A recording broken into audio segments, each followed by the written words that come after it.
어디가? 어디가? What you mean? 어디가? 어디가? 어디가? Oh. Ya, orang ini adalah streamer paling rusuh di internet yang akhirnya kena karma di Korea. Kenalin, dia adalah Ramzi Khalid Ismail alias Johnny Somali. Gua nggak rasis, tapi nama Somali terinspirasi dari bajak laut Somalia yang kalau dilihat fisiknya mirip sama dia. Bahkan sifatnya juga. Oke, jadi buat kalian nggak tahu, Johnny adalah streamer asal Amerika yang terkenal karena suka bikin konten IRL rusuh di negara-negara yang dia kunjungi. Dia suka ngurusin warga lokal di sana, dan yang paling parah, dia suka ngebuat lelucon tentang budaya atau hal-hal yang sensitif di negara yang dia kunjungi. Dia juga sering kena pukul di jalan karena hal itu. Go to Johnny's stream, we're gonna have a good time. Whoa! Tapi itu semua mungkin gak akan terjadi lagi dalam waktu dekat, karena dia sedang menghadapi masalah serius di Korea yang mungkin bakal mengakhiri karirnya di dunia streaming. Jadi di video ini gue bakal ngasih tahu kalian gimana Johnny Somali mengakhiri karirnya sendiri dari awal sampai akhir. 3 viewers right now in the chat. What's up, you guys? Before this, I was a student. I was a bot. I was a robot. I was somebody who was stuck in the hamster wheel of life. When I went to school for those 4 years, I did really well in finance, but I was depressed. I did not like where my life was going. Where is that gonna lead you? You go to school for 4 years, you go work for 40 years, you end up in a cubicle with a suit on and a tie, getting the same salary as everybody else. Where's the mobility in life? I would rather take a risk and live a different life, you know what I mean? Live in different countries, meet new people, and that's why I kind of aspired to start my own business. Ya, semua streamnya itu dimulai ketika Johnny masih sekolah. Dia bilang dia gak mau jadi robot yang belajar 4 tahun dan kerja kantoran selama 40 tahun dengan gaji UMR. Dia mau keluar dari siklus itu dengan menjadi streamer, karena dia suka bikin konten dan ketemu orang-orang baru. Tapi kayaknya Johnny Somali ini emang rada unik ya, karena dia nge-branding streamnya sendiri dengan kerusuhan dan rasisme. Jadi siklusnya gini le, Johnny pergi ke negara lain buat ngelakuin stream IRL di sana, ngelakuin kerusuhan dan nyebarin rasisme, abis itu kena karma dan dipukul. Tapi bukannya minta maaf, dia malah playing victim. Dia bilang kalau alasan orang mukul dia itu karena Johnny berkulit gelap, dan siklus itu terus berlanjut di setiap stream dia. Dan yang lebih uniknya lagi, ada loh yang nonton dan suka sama Johnny Somali. Gue nggak habis pikir sih. Bentar, gue klarifikasi dulu. Maksud gue bukan karena Johnny berkulit gelap ya jadi aneh kalau ada yang suka. Gue nggak serasis itu cuy. Oke, jadi siklus itu terus berlanjut sampai dia berkunjung ke Jepang, yang terkenal dengan negara yang masih sangat menjunjung tinggi budaya dan sopan santun. Di sana Johnny Somali mulai jadi perhatian netizen dunia karena tingkah lakunya di stream dia. Oke, kalian bayangin aja seorang ekstrovert kayak Johnny Somali ngerusuin orang-orang Jepang yang kebanyakan introvert dan pendiam kayak gue. Gue tahu kalau imajinasi kalian liar, tapi gak usah dibayangin lah, karena gue bakal kasih tahu. ジョニー・ソマリの名前で迷惑行為などの動画をインターネットで配信している23歳のアメリカ人が大阪中央区の工事現場に覆面姿で侵入したとして逮捕されました。侵入した時の様子を動画で撮影し配信していたということです。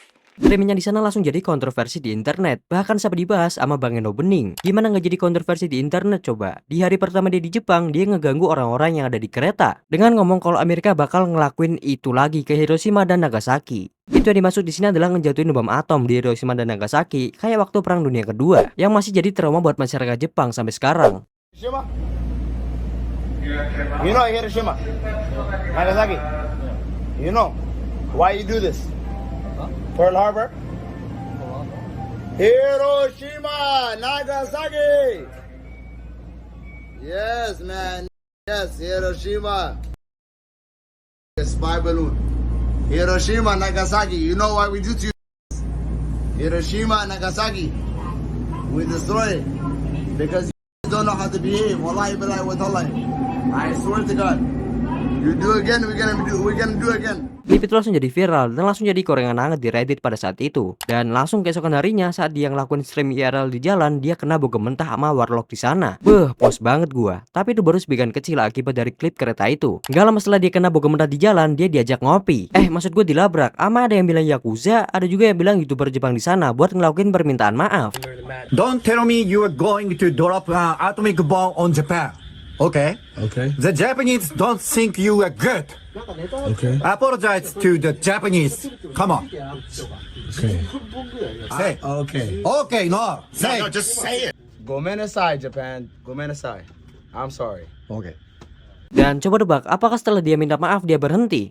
Tentu aja enggak dong. Dia tetap ngerusuin orang di kereta dengan joget-joget gak jelas gini. Free the guys. Setelah kejadian itu dia ditegur sama polisi di sana buat gak ngerusuh lagi. Tapi ya namanya juga Johnny Somali. Selang beberapa hari dia ngurusin orang lagi. Kali ini dia ngerusuh orang yang lagi kerja dengan pakai topeng sambil ngomong Fukushima Fukushima, yang dimana itu adalah tragedi kecelakaan nuklir Jepang pada tahun 2011. Oh, he's going into the warehouse? Nah, this is wild. I'm just a cameraman right here. I'm just a cameraman. I don't know what the is going on right now. I am sorry. Oh, he's going in the warehouse, dog. Oh my God, Chad, what the did I get myself into? Oh, he's mad. He's getting mad. He's getting mad, bro. He's getting activated, dog. Chad, he's getting activated, dog. He's pushing him out. Hey, oh, Fukushima, Fukushima. Whoa. Fukushima. Hey, Fukushima, Fukushima. He's pressing him. Hey, Fukushima, Fukushima. We come to work. Dan yap, dia langsung diusir sama pekerja di sana. Dan setelah beberapa bulan dia di Jepang, akhirnya Johnny Somali ditangkap polisi setempat lagi saat lagi ngurusin di restoran karena dia berisik di sana. Tapi kali ini Johnny Somali didenda 200.000 yen atau sekitar 21 juta rupiah dan dideportasi ke negara asalnya. Dia juga dilarang lagi buat masuk ke Jepang. Setelah dia di blacklist dari Jepang, dia sempat pergi IRL ke Israel dan gue kurang punya informasi tentang stream dia di sana. Setelah itu dia pergi lagi ke negara Asia. Kali ini dia pergi ke Korea Utara. Sorry, maksud gue selatan, yang dimana itu bakal menjadi akhir buat Johnny Somali. 돌연 발차기를 날리며 누군가를 쫓는 이 남성. 도망가는 사람을 잡아서 거리에 내동댕이 치는데요. 밟히고 쫓기던 사람은 바로 소녀상과 공공장소에서 온갖 기행을 일삼던 민폐 유튜버 조니 소말리였습니다. 그리고 이 모습은 어제 새벽 유튜브 라이브를 통해서 고스란히 생중계되는데요. 이 폭행 소동은 도대체 왜 벌어지게 된 걸까요? Jika belajar dari pengalaman dia di Jepang, Johnny Somali ngelakuin hal yang sama di Korea Selatan, bahkan jauh lebih parah lagi. Padahal kan kita semua tahu kalau Jepang sama Korea itu kan 11-12 ya, sama-sama masih menjunjung tinggi budaya mereka. Ya walaupun Korea juga dikenal negara yang rasis ya. Oke, jadi di tanggal 27 September, beberapa hari setelah Johnny Somali tiba di Korea, dia langsung ngebuat kerusuhan di sana. Dia mulai dengan ngegangguin orang-orang yang ada di kereta, sama kayak waktu di Jepang dulu. Cuma bedanya sekarang dia nggak ngomong langsung. Dia manfaatin fitur text to speech dari orang yang donate dia buat nyebarin kata-kata kasar dan rasisme. Yes, no sex noises, guys. Please, it's the one rule I have. It's the only thing I'm asking. It's not a hard rule. If you guys want to choose any song, just use the YouTube link. 저는 일본에서 모욕적인 사람으로 유명해졌고 BTS를 때릴 거라고 말해서 화제가 된 I don't understand what it's saying. Don't listen to this people. 저는 조니 It's so 소말리입니다. packed in this goddamn 저는 town. Oh no, 일본에서 police are here, 모욕적인 goddamn. 사람으로 유명해졌고 Police are here, goddamn. BTS를 때릴 거라고 Police are here, goddamn. Dan akibat dari hal itu dia langsung ditegur sama polisi yang ada di sana. Hello? Oh? No streaming? Africa TV? Africa TV? Dan yap, seperti biasa, bukannya kapok, Johnny Somali malah ngelakuin hal yang jauh lebih parah lagi, yang buat dia jadi public enemy nomor 1 di Korea Selatan. Gimana nggak jadi public enemy coba? Dia nyium patung wanita di Korea yang jadi simbol perdamaian di sana. I love Korea, and everything that I did in Japan was for the Korean and the Chinese people. Let's go.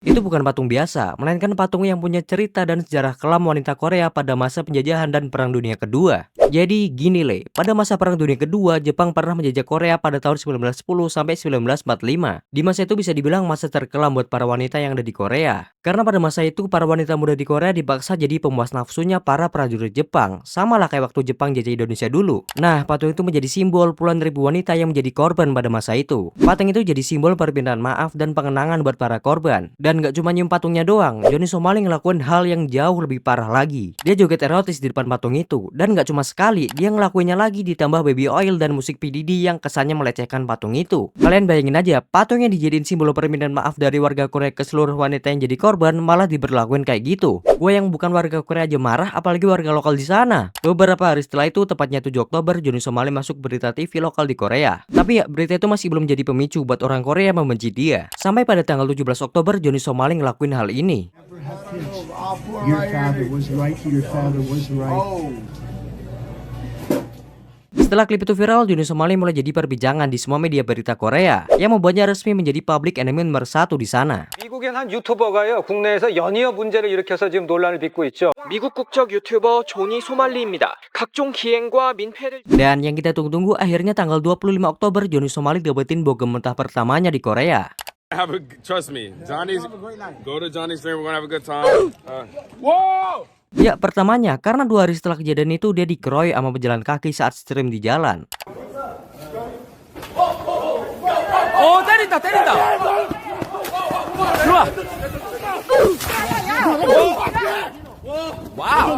와우. Setelah kejadian itu bukannya takut dan minta maaf, Joni Somali malah ngelakuin provokasi di streamnya dan nantangin orang-orang Korea buat tangkap dia pas hari Halloween. Dan yap, nggak nyampe sehari setelah dia ngelakuin stream provokasi itu, Joni Somali keluar dari tempat persembunyiannya. Dia diparani. Maksud gua didatengin sama mantan anggota Navisil Korea yang berhasil nemuin lokasi dia. Johnny Somali, check your Instagram DM. Let's find me. I will you. You 새끼야. Joni Somali diikutin dan akhirnya kena bogem mentah lagi. 찍지 말라고.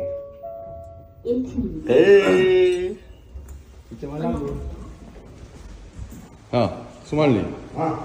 어디가? 어디가? 어? 어디가? 어디가? Don't touch my shoe. 어디가? Don't touch me, nigga. 어? Huh? 소말리 어디가? Yes, sir. 어디 가냐고? You guys following me crazy. Look at you. 어디가? 어디가? What you mean? 어디가? 어디가? What is 어디가? Oh. Yo. Setelah kejadian itu, akhirnya Joni Somali ngelakuin permintaan maaf karena kelakuannya di Korea. So to all the people of South Korea, I just want to apologize for what I've done, and I really did not mean to hurt your guys' pride this much. You guys are a good people. You guys are a great people. And for the most part, other than Mr. Navy SEAL here, I've had a great experience with a lot of the South Korean people, and it was not my intention to really hurt you guys, and I hope you guys can accept my apology. And I'm a young person. I want to grow as a man. I made a mistake, and I think when you make a mistake in life, you need to own up to it. Tapi ya, semua itu nggak berakhir di situ aja. Setelah ngelakuin permintaan maaf, Joni Somali menghadapi masalah hukum serius di Korea karena perbuatannya. Dia dituntut karena ngelakuin semua ini. Ya, kalian baca aja sendiri, udah males gua. Tapi ya, intinya dia bisa dipenjara sampai 32 tahun karena perbuatannya itu. Dan dia juga nggak bisa keluar dari Korea karena dia lagi dalam masa percobaan sampai persidangannya dimulai. Yang seharusnya tanggal 20 Desember, tapi mungkin karena ada masalah politik yang lebih besar di Korea, jadi persidangannya itu diundur sampai Maret 2025. Dia juga nggak bisa ngelakuin live streaming ataupun kerja di sana karena dia udah diblokir dari YouTube ataupun platform lainnya. Dia juga nggak bisa kerja di Korea karena dia nggak punya visa pekerja. Jadi bisa dipastikan mungkin Joni Somali bakal mati kehabisan uang di Korea. Dari kasus Joni Somali ini kita bisa belajar kalau kita harus menghargai budaya ataupun orang dari negara-negara yang kita kunjungi. Gak harus negara deh. Kita di Indonesia juga kalau pindah provinsi bakalan ada culture shock di sana, entah itu bahasa ataupun perilaku orangnya. Kalau kata pepatah mah, di mana bumi dipijak, di situ langit dijunjung. Anjay, mungkin itu aja video gua kali ini. Kalau kalian punya pendapat atau saran tentang video ini, silahkan komen di bawah dan jangan lupa jangan skip iklan supaya gue bisa makan ya.